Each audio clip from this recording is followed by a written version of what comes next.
Hi everyone, welcome to my mini Japan vlog. So we started our day at Nata de Cristiano's, an extremely popular Portuguese bakery near Yoyogi Park. I have never seen this place without a massive queue outside, so I really recommend getting there early if you want to get something, because in the past when I've turned up a bit later in the afternoon, they've basically sold out of most things. Then we headed to Yoyogi Park to view the last of the autumn leaves while we still had the chance.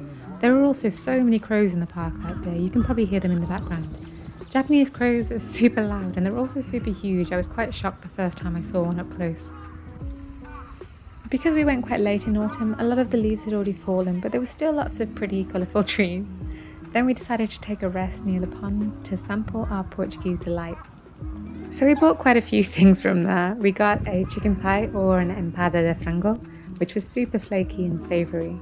Also we got a pastel de tentugal, which was this long pastry with a sweet filling that I couldn't exactly work out what it was made from, but it was delicious. We also got a cajada de Sintra, which was a tart with a sweet cheese and cinnamon filling, and then lastly, a classic pastel de nata, which was so crispy that it made the woman behind me turn around in awe.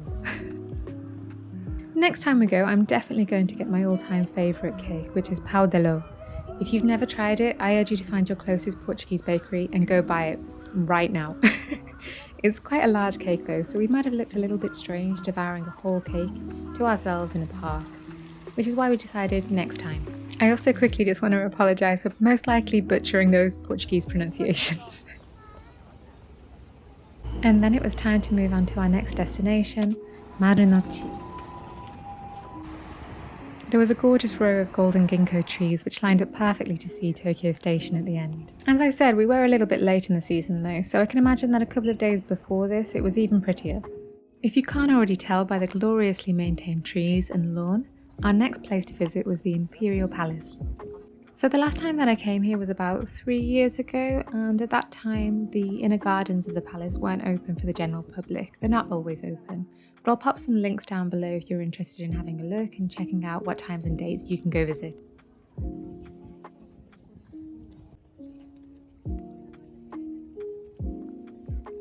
I think one of the most amazing things about Japan is the mixture of history, nature and culture, but then on the flip side, the modern world and technology. I think this is even more apparent when you look out from the scenic palace gardens and see the towering skyscrapers in the distance. I also found it kind of interesting to read a little bit behind the history of these ancient structures. Are you the kind of person who always reads all of the signs when you visit somewhere? And then we came across the most beautiful persimmon tree that I've ever seen. Honestly, in the future I would love to have a garden filled with lots of different types of fruit and vegetables, but I think that's pretty impossible in Tokyo. At least for the next 50 years or so. Maybe I can afford to get a pot of basil. And then on the way back we wandered past the British Embassy just so I could have a little taste of home. And then in passing we came across Yasukuni Shrine. When we got home, the first thing on the agenda, as it always should be, was to have some caffeine. And then I started preparing for tea. Firstly, I popped some semi-cured mackerel in the oven for 20 minutes.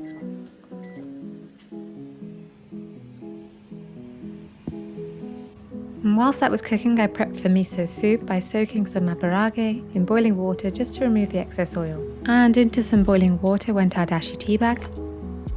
Then I cut up the abarage. Then added in the abarage and some dried hausa, and finally miso.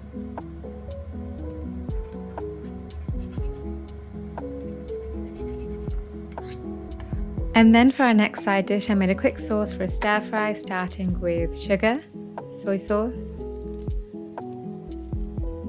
oyster sauce, a little bit of salt, and then some white pepper and a bit of water. Then I added some sesame oil to a large pan, fried up some mushrooms, cabbage, and after about a minute or so, some green onions. Then added in our sauce,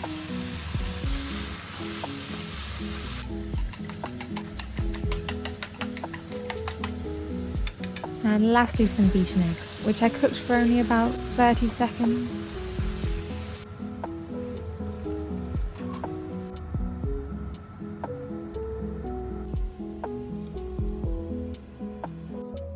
And then I just served everything up with a selection of pickles that you might have seen me making in previous vlogs. I hope that you enjoyed my little vlog. If you did, please leave a like or consider subscribing. And I hope you have a great rest of your day. Bye!